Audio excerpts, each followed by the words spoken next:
Bienvenue encore au nom suprême de Jésus. Que le Dieu de la Bible vous bénisse encore abondamment. Amen, amen. Que Dieu vous amène dans les hauteurs. Je prie pendant que tu es en train de me regarder, que le Dieu que je sers t'amène dans une dimension que même toi-même tu n'as jamais mis pied. Que Dieu te fait voir des choses à venir qui sont incroyables, que Dieu t'amène dans une dimension surnaturelle, que Dieu t'amène à comprendre le surnaturel, que Dieu t'amène à comprendre ce que tu ne comprenais pas auparavant. Écoute, je suis en train de prier pour toi alors que tu me regardes, que Dieu te fasse vivre ce que tes parents n'ont pas vécu jusqu'à maintenant. Oh my God, par ton amen, je pense que tu vas commencer à rentrer en possession de toutes ces déclarations. Par ton amen, je crois que tu vas rentrer en possession de toutes ces déclarations. Tu vas rentrer en possession. Connecte-toi, partage la vidéo au maximum. Alléluia, alléluia et alléluia. Soyez bénis encore.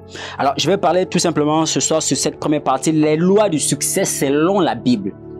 Est-ce que vous comprenez? Je dis, je vais parler ce soir sur 12 points, mais je vais d'abord expliquer premièrement et rapidement sur les 6 premiers points. Amen. Les lois du succès selon la Bible. Comment est-ce que on doit comprendre la loi pour arriver ou pour atteindre un succès bien meilleur. Amen. Et je crois que pour des personnes qui veulent marcher dans le succès, ce n'est pas à travers les hommes ou bien à travers des fétiches, non, mais c'est à travers la parole de Dieu. C'est à travers la parole de Dieu que les choses peuvent changer dans ta vie. C'est en méditant et en découvrant les secrets de Dieu dans la parole de Dieu. Ainsi, vous allez développer votre intelligence. Ainsi, vous allez faire appel à la sagesse. Ainsi, vous connaîtrez la puissance et le côté du Saint-Esprit qui va vous amener, amen, à ce magnifique succès positif. Parce qu'on comprend aujourd'hui, la plupart des personnes ici marchent et ils font des choses parce qu'ils veulent que les hommes puissent les aider. Ils font des choses parce qu'ils voient certainement les autres faire. Ils entreprennent parce que avec leurs petites connaissances, ils entreprennent. Et puis ça tombe, d'autres créent des entreprises. Et puis ça tombe, d'autres essayent d'élever un niveau. Et puis ça tombe. Vous allez constater qu'il y a plusieurs personnes qui travaillent dans les endroits où ils sont bien payés, mais qui n'arrivent pas encore à placer une brique. Ça, c'est un problème. Il y a beaucoup de personnes qui ont laissé des dossiers partout, mais que leur dossier n'aboutisse à rien. Ça, c'est un problème. Alléluia. Alors, dans cette première partie, je voudrais communiquer avec toi, amen, sur les lois du succès selon la Bible. Sur ces premiers points, je vais parler de 6 points, notamment, alléluia, des bénédictions, etc. Et comment est-ce qu'il faut rentrer en possession de sa bénédiction. Amen. Alors, la première chose dans sa vie lorsque l'on devient chrétien, nous ne mettons pas notre nom ou notre titre devant. Amen. La priorité dans notre vie en acceptant le Seigneur, la priorité c'est de mettre Dieu devant. Lorsque Dieu est devant, je pense que Dieu encaisse tout. Dieu te protège, Dieu te montre la voie, Dieu éclaire ton chemin, Dieu éclaire ta vision, Dieu t'amène à ta destination. Alléluia. Et beaucoup de personnes, lorsqu'ils ont des titres, lorsqu'ils ont du succès, lorsqu'ils ont beaucoup d'argent, ils ont des bijoux en or, ils ont des bijoux en diamant, ce sont ces bijoux et leurs titres qu'ils mettent devant. Alors que quelqu'un qui est très raisonnable, qui connaît l'humilité, qui a connu Jésus de Nazareth, doit mettre Christ tout simplement devant. Alors, le livre de Deutéronome chapitre 6, à partir du verset 5, version Louis II, 21, « Tu aimeras l'Éternel, ton Dieu, de tout ton cœur, de toute ton âme, de toute ta force. » Amen. Et on va aller dans Louis II 21, le psaume 37, verset 4. La Bible dit que fais de l'Éternel tes délices et il te donnera ce que ton cœur désire. Je ne fais pas d'un homme ma priorité de peur de perdre les privilèges que j'ai auprès de Dieu. Je ne fais pas de mon travail une priorité au risque de perdre les avantages que j'ai avec Dieu dans mon ministère. Je ne mettrai jamais mes enfants devant au risque de perdre ma chaise, sinon ma place qui m'est réservée auprès du Père. La personne qu'il faut privilégier, la personne qu'il faut d'abord aimer, la personne pour qui tu dois d'abord souffrir, même si tu as des moyens ou même si tu n'as pas de moyens, mais la première personne pour qui tu dois souffrir, c'est Dieu. Tu dois d'abord souffrir pour Dieu. tu dois d'abord œuvrer pour Dieu. Tu dois d'abord comprendre des grandes choses et des petites choses afin d'aller à l'aboutissement par ce à quoi tu as été appelé. Alléluia. Donc, vous allez comprendre que la bénédiction est une question de priorité. Et aujourd'hui, nous comprenons que la bénédiction est plus avantageuse qu'à la repentance au sein de nos sociétés. Aujourd'hui, que beaucoup de personnes vont prêcher sur la prospérité, ils vont prêcher sur le mariage, ils vont prêcher sur l'élévation, ils vont prêcher sur beaucoup et plusieurs choses comme ça.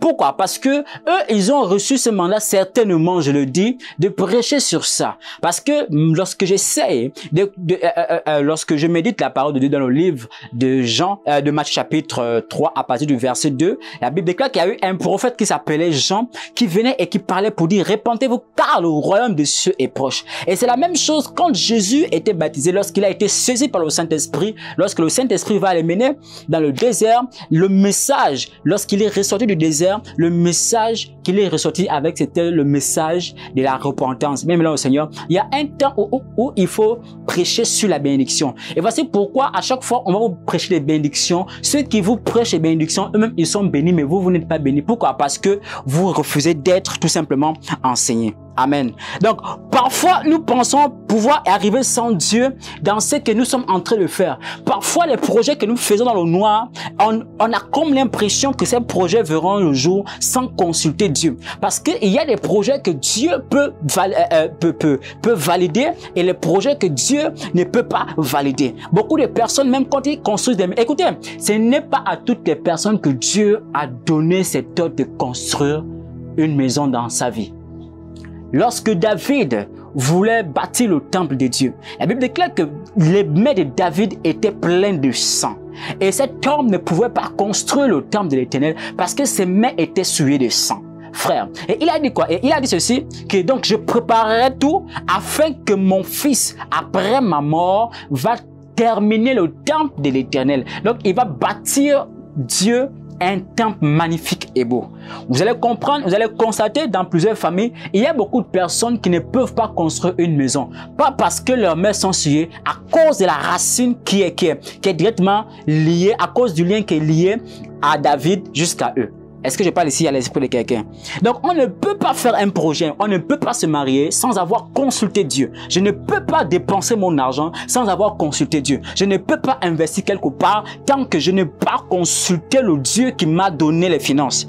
Est-ce que je peux avancer? Alléluia. Donc, il faut comprendre que la source du succès, c'est Dieu. Pas nos connaissances, pas notre intelligence. Tu veux réussir, tu veux avoir un succès positif, bien aimé dans le Seigneur. Tu veux avoir un mariage qui éclate. Tu veux avoir, je sais pas trop, toutes ces choses de ce monde-là qui éclatent et qui brillent aux yeux des hommes. Ce n'est pas de le faire sans l'accord de Dieu. Il faut d'abord consulter Dieu avant de se lancer dans un projet quelconque. Alléluia. Donc, le deuxième point ici que je vais développer, c'est de mettre en pratique les principes de la Bible. Logiquement, lorsque on veut avoir du succès positif, j'appelle ça un peu la gloire de Dieu, lorsqu'on veut marcher dans la gloire authentique de Dieu, il y a quoi? Il y a des principes qu'il faut suivre. Il y a des obligations qu'il faut accomplir. Il y a des choses qu'il faut faire pour arriver à un succès meilleur selon la Bible. Alléluia. Donc là, le livre de Josué chapitre 1er, à partir du verset 7 à 8, la Bible dit ceci dans la parole de vie, c'est ma version ici. Sois fort et très courageux, efforce-toi d'obéir à toute la loi que mon serviteur Moïse t'a donnée.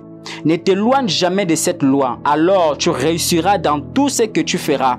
Répète sans cesse les enseignements des livres de la loi, redis-les dans ton cœur jour et nuit, ainsi tu t'efforceras d'obéir à tout ce qui est écrit. De cette façon, tu mèneras tes projets avec succès et ils réussiront. Alléluia.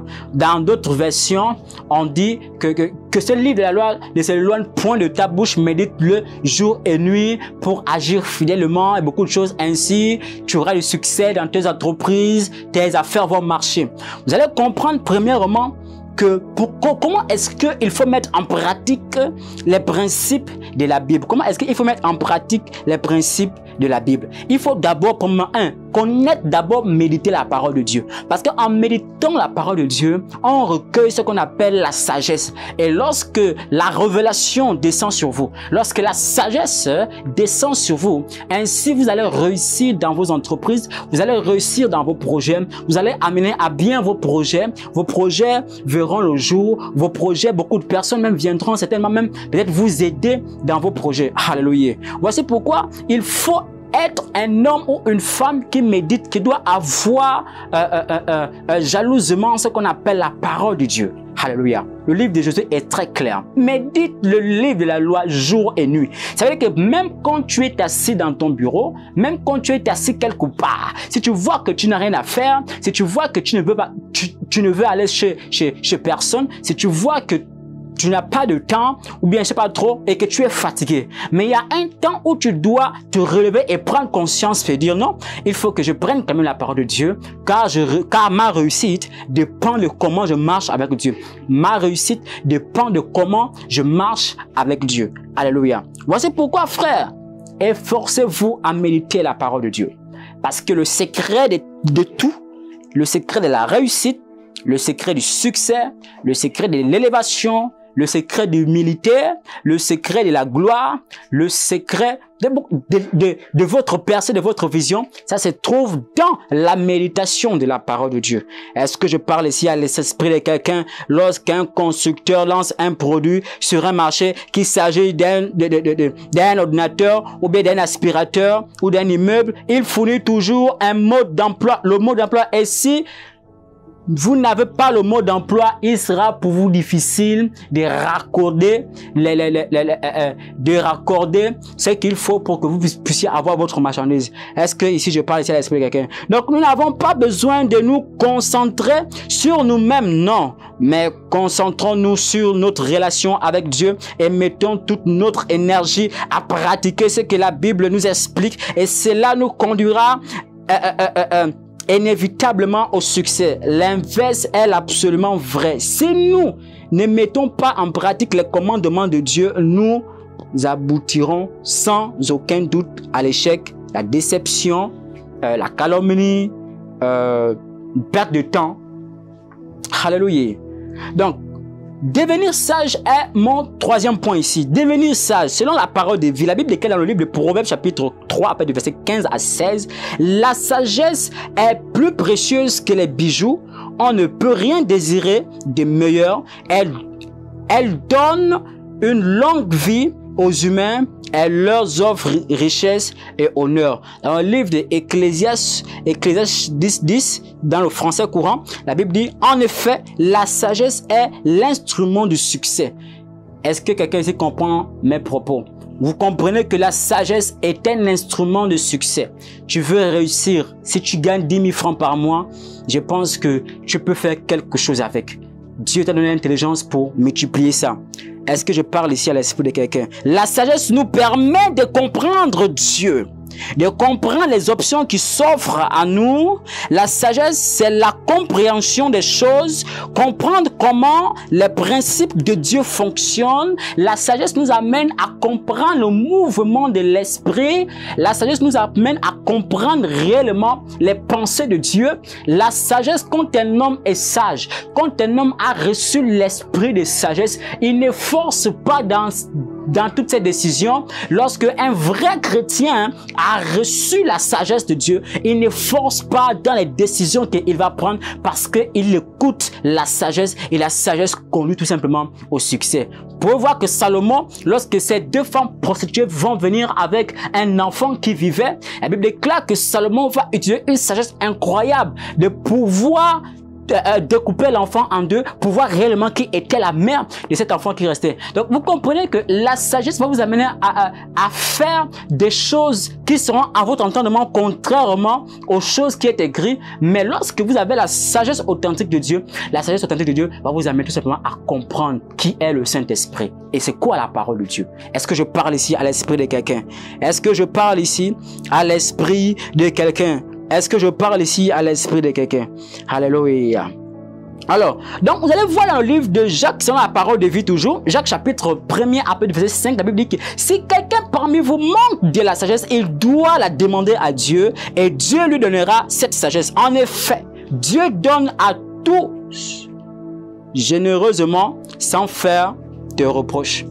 Il est très simple quand vous demandez de l'argent à Dieu, vous demandez de l'or, vous demandez, oh Seigneur, le mariage, mais demandez aussi un jour la sagesse. Faites aussi même pour dire, Seigneur, pendant que je prie, donne-moi aussi la sagesse, afin que je puisse bien diriger ma famille.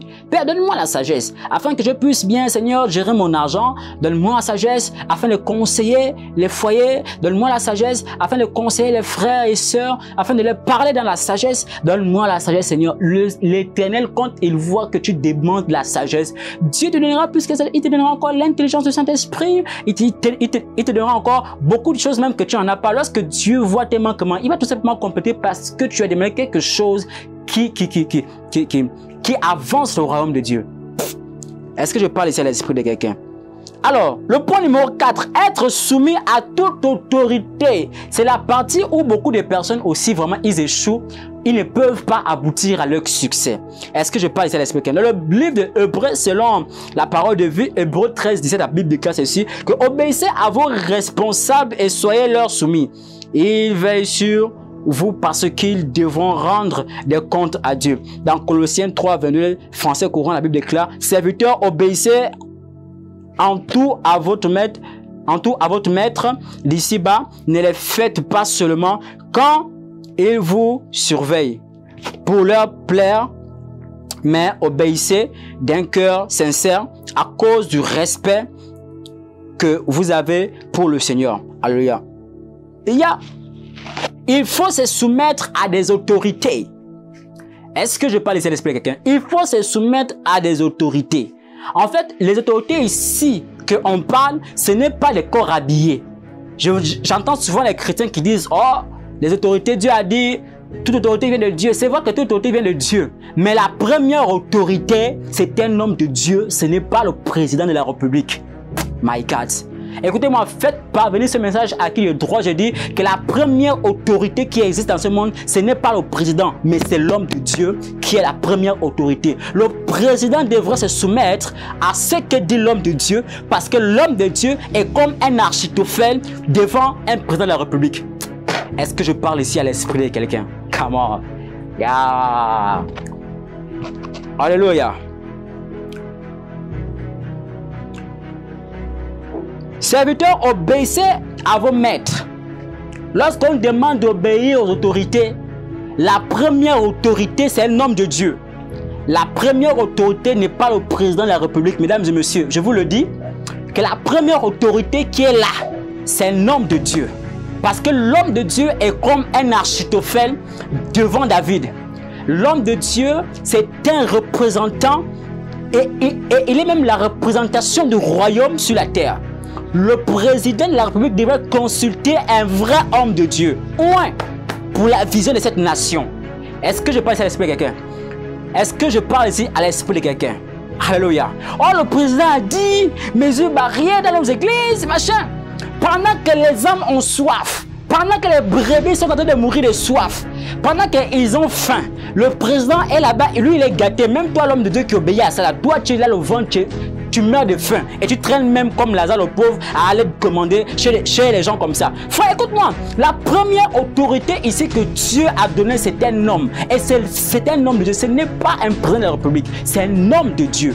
Voici pourquoi des fois il faut comprendre la parole comme si c'était la réalité. La parole, c'est la réalité. Il faut comprendre la parole et puis il faut la vivre. Il faut la mettre en pratique. Alléluia. Amen. Parce que le président, il peut donner un décret aujourd'hui, couvre-feu, c'est vrai. Mais l'homme de Dieu va dire, moi je m'oppose comme Élie, il y aura 3 ans et 6 mois si une goutte d'eau quitte du ciel sur la terre. C'est que je ne suis pas un homme de Dieu. Il y a des hommes comme ça qui doivent faire des filles avec ce genre de personnes. Parce que je crois et je crois à l'onction de mon appel que le Dieu que je sers est un Dieu des défis. Je ne suis pas en train de vous dire que je sers un petit Dieu, mais je suis en train de vous faire comprendre que je sers le Dieu d'Élie qui a arrêté la pluie pendant 3 ans et 6 mois. Écoute-moi, un homme de Dieu a cette autorité. Les premières autorités que l'on doit respecter dans ce monde ou bien dans ce pays, le Gabon, ce sont les hommes de Dieu Dieu qu'on nous devons respecter ici. On ne respecte pas parce qu'on t'a demandé de devenir président et on t'a consacré dans la loge. Non, il faut d'abord voir celui qui t'a d'abord oint de la corne. Écoutez, le roi David avait reçu une onction de la corne. Ça veut dire que son autorité ne pouvait pas être bafouée. Il était assis pendant combien d'années sur le trône, même dans le Seigneur. David a régné. Il était près de celui qu'on appelle Achitophel. Mais quand on parle d'un roi, on voit déjà un président de la République. Mais le vrai et le puissant conseil de David était Achitophel. Ça veut dire quoi? Que les présidents qui sont dans nos mondes-là actuellement, ils doivent avoir comme pour visionnaires, comme pour consultants, les hommes de Dieu. Parce que les présidents ne peuvent pas vivre ni aller loin, bien que le peuple s'ils n'ont pas consulté le Dieu dont je suis serviteur. Alléluia. La première autorité, c'est l'homme de Dieu. Mais l'homme de Dieu ici en Afrique a perdu son autorité. Voici pourquoi, en commandant chez ces gens-là, vous devenez comme des chiens. En commandant chez ces gens-là, vous devenez comme des gens sans abri. Frère Seigneur, prends conscience que Dieu a mis à toi une autorité capable d'influencer même le président de la République. Vous verrez dans certains pays, lorsque un homme de Dieu fait son introduction, il est plus qu'un ministre. Il est plus qu'un président. Pourquoi? Parce qu'il est la représentation de la gloire de Dieu. Oh, comment je prophétise pendant que je suis en train de parler sur toi. Dieu fera de toi un homme, une femme influente de ce pays. Dieu t'amènera partout et des hommes viendront te consulter. Beaucoup de personnes viendront consulter Dieu chez toi. Beaucoup de personnes viendront entendre la voix de Dieu. Oh my God. Est-ce que par ce direct, est-ce que tu peux partager au maximum cette vidéo afin que cette vidéo fasse du bien à beaucoup de personnes et de dire en commentaire que l'homme de Dieu, c'est lui la première autorité ici dans ce monde avant le président de la République. Alléluia. Oh, gloire à Dieu. Gloire, gloire, gloire, gloire, gloire. Alléluia. Est-ce que je peux essayer d'expliquer quelqu'un? Nous sommes des autorités aussi. Nous ne sommes pas des lèche-bottes. Nous sommes des autorités. Amen. Alléluia. Et 1 Pierre chapitre 2, avec le verset 18, parole de vie. Vous, serviteurs, obéissez à vos patrons avec respect. Obéissez non seulement aux patrons qui sont bons et aimables, mais aussi ceux qui sont difficiles. Il n'a pas dit mauvais, il a dit difficile. Donc ceux qui ont des caractères durs, et il y a des patrons qui ont des caractères durs, mais qui sont mauvais. Il y a des patrons qui sont mauvais. Frère, c'est pas moi, c'est la parole de Dieu. Amen. Donc Dieu va encore plus loin, bien Seigneur. Non seulement nous devons nous soumettre aux autorités, mais aussi à celles qui nous malmènent. Il s'agit d'un véritable défi pour chacun de vous, mais il est impératif que nous devenons capables de nous soumettre à toutes ces personnes et en toute situation. Frère, il y a des situations à laquelle tu ne peux pas te soumettre. Hey! Il y a des situations à laquelle tu ne peux pas te soumettre. Je ne peux pas me soumettre devant un décret maudit. Je ne peux pas me soumettre devant un décret que Dieu n'a même pas écrit quelque part. Je ne peux pas me soumettre à une loi qui n'existe pas. Je ne peux pas me... Non, écoutez frère, il y a des choses qu'il faut faire et des choses qu'il ne faut pas faire.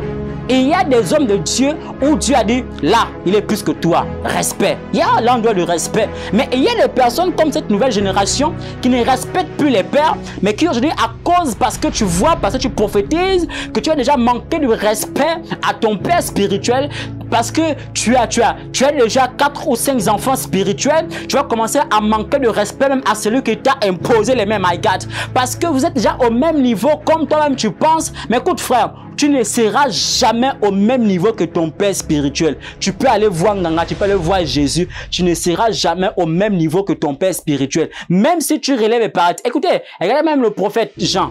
Jean n'a fait aucun miracle, mais c'était un prophète qui avait la parole. Sa parole a commencé à influencer les gens. D'ailleurs, son ministère était bâti au désert. Lorsque Jean prêchait au désert, les gens quittaient les contrées pour aller écouter le message de Jean-Baptiste. Il y a des gens qu'il faut respecter, frère, dans cette nation. C'est pas parce que certainement ils ne se montrent pas dans les réseaux sociaux, peut-être parce qu'ils ne se font pas voir dans les médias, mais il y a des personnes dans cette nation qu'il faut respecter, frère, qui ont une onction, pas comme pour toi. Parce que pour toi, tu viens encore d'avoir, c'est pourquoi tu es encore zélé. Mais pour des hommes qui ont subi comme les pierres, viens tenter.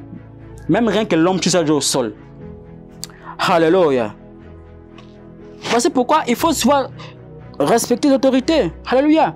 Alors, le 5e point, avant de clore avec le 6e point, comme j'ai dit, la première partie, c'est avec le 6e point.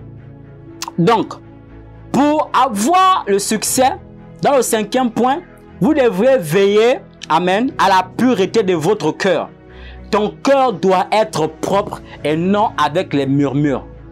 Tu dois avoir un cœur propre, un cœur saint, un cœur qui craint Dieu, un cœur qui ne murmure pas, un cœur que tu ne critiques pas, un cœur que tu n'as pas souillé, un cœur qui a toujours des bonnes choses, un cœur où tu sers Dieu, un cœur où tu crains Dieu, un cœur où tu jeûnes, un cœur où tu sais aimer. Parce que si vous n'êtes pas un homme ou une femme qui sait aimer, je ne pense pas que votre cœur sera pur. Au contraire, votre cœur sera l'obscurité totale. Est-ce que je peux laisser l'esprit quelqu'un? Le Proverbe chapitre 4, après le verset 23, français courant, la Bible déclare ceci. Avant tout, prends garde à ce que tu penses au fond de toi-même, car ta vie en dépend. Matthieu 15, 18 à 19, la Bible déclare dans le français courant. Mais ce qui sort de la bouche vient du cœur. Et c'est cela qui rend l'homme impur. Car c'est de son cœur viennent les mauvaises pensées qui le poussent à tuer, à commettre l'adultère, vivre dans l'immoralité, voler, prononcer des faux témoignages des autres et dire du mal des autres. Alléluia. Est-ce que je peux parler ici? Est-ce que je peux parler ici? Amen. Ce qui sort, ce qui entre dans la bouche de l'homme ne suit pas l'homme. Mais c'est ce qui sort de l'homme, c'est ce qui suit l'homme. Ça veut dire quoi? Ça veut dire que ce qui sort de ton cœur est mauvais. Si tu es un homme charnel, tout ce que tu parles là, c'est mauvais. Voici pourquoi on veut la pureté du cœur. Il y a même des hommes de Dieu, je vous le dis, qui leur cœur est mauvais. Hein. Je vous dis la vérité. Ils sont un peu comme Pharaon parce que Dieu aussi, je dirais, il communiquait avec Pharaon vu qu'il a endurci le cœur de Pharaon. Pourquoi est-ce que Dieu lui-même a encore endurci le cœur de Pharaon? C'était pour voir à quel niveau où Moïse devait arriver. Alléluia. C'était à quel niveau pour voir où Moïse devait tout simplement arriver. Amen. Donc notre vie est produite par nos pensées. Alors, mais posons-nous la question, à quoi est-ce que je pense à longueur de la journée? Par exemple, vous savez, notre cœur passe tout son temps à penser. Écoutez, il n'y a jamais une journée que tu as passé sans penser mal de quelqu'un. Tu as forcément pensé mal de quelqu'un. Quelqu'un qui pense à longueur de journée. Même quand il fait nuit, tu penses. Quand il fait jour, tu penses. Même quand tu es bouche bée, tu penses. Même quand tu es au travail, tu penses. Même quand tu es au volant, tu penses. Mais des fois, tu penses à l'immoralité sexuelle. Des fois, tu penses comment tu as fait des bisous à ta femme. Des fois, tu penses comment tu vas tuer l'autre. Des fois, tu penses comment est-ce qu'il faut faire tomber la société de l'autre. Des fois, tu penses comment est-ce que il faut que je tape dos à mon frère. Des fois, tu penses pour dire, bon, comment est-ce qu'il faut faire pour aller voler tel, un tel. Pourquoi? C'est de ça que notre cœur subit. Tous les hommes, tout le monde entier, toutes les personnes qui respirent ayant un cœur, ils pensent toujours négativement sur une personne. Ils pensent toujours en mal sur une personne. Alléluia. Ils pensent toujours en mal sur une personne. Voici pourquoi, frère, pour mieux être en relation avec le Saint-Esprit, il faut louer Dieu. Il faut enlever. Si dans votre cœur, il y a ce qu'on appelle des mauvaises choses, mais il faut prendre Saint-Esprit, commencer à enlever ça, à ôter des petites choses, des choses qui vous amènent à déserter la pensée de Dieu. Voici pourquoi il faut que nous, on se marie à la pensée de Dieu. Il faut qu'on se marie à la pensée de Dieu. Alléluia. Alléluia. Donc, si nous désirons que notre vie change, le premier pas est de changer le contenu de notre cœur. Le contenu, ça veut dire quoi? C'est la capacité de l'obscurité qui est à l'intérieur.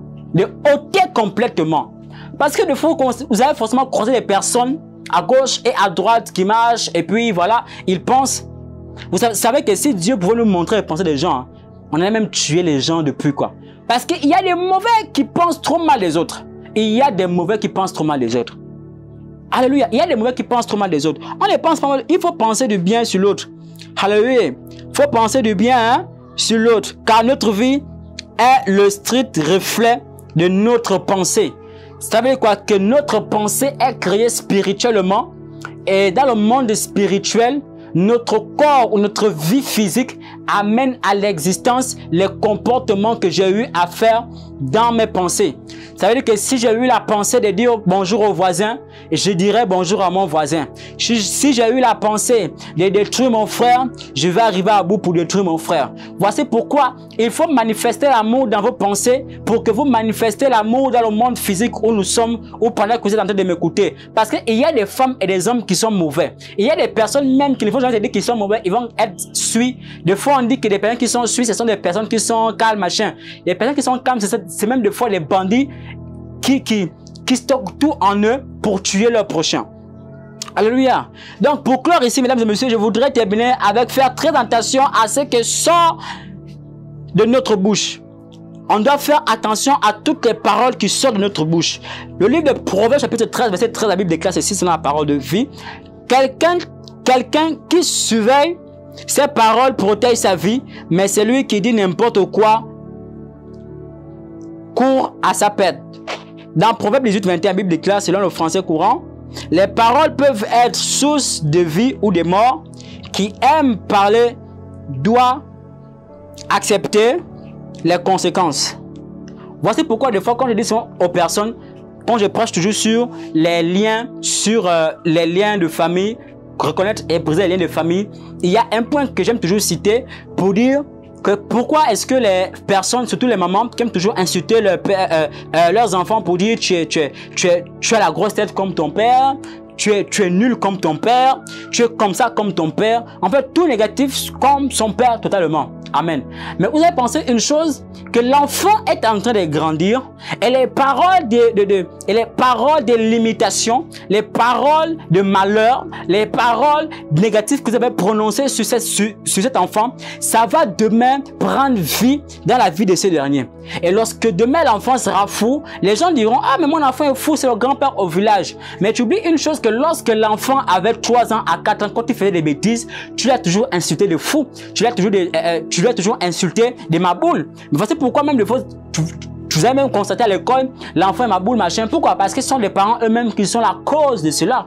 Voici pourquoi, frère, vaut mieux chicoter l'enfant que d'insulter l'enfant. Insulter l'enfant donne une mauvaise éducation à l'enfant. Lorsque tu insultes l'enfant, demain l'enfant va insulter l'autre enfant. Et demain même l'enfant, peut-être même si l'enfant est trop orgueilleux, l'enfant va parvenir même à insulter même tes visiteurs.